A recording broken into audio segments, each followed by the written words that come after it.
হে প্রিয় বন্ধু, আজকে আপনাদেরকে একটা খুবই সুন্দর জিনিস দেখায়। সত্যি মাঝে মাঝে এসব কুদরতি জিনিস দেখে না মহান স্রষ্টার দরবারে মাথাটা নত হয়ে যায়। একমাত্র তিনিই পারেন এসব।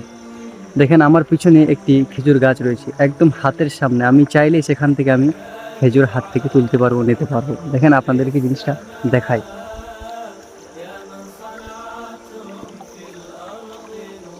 এই যে দেখতে পাচ্ছেন, এখান থেকে আমি চাইলেই হাত থেকে নিতে পারবো খেজুর।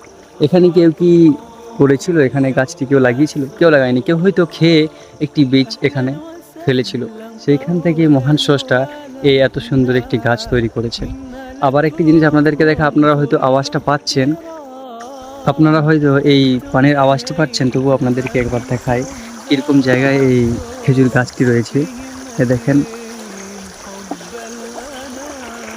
কি অপরূপ দৃশ্য, তাই না? প্রিয় বন্ধু, ভিডিওটি যদি ভালো লাগে তাহলে অবশ্যই লাইক করবেন এবং কমেন্ট করেও জানাবেন যে ভিডিওটি আপনাদের কেমন লেগেছে।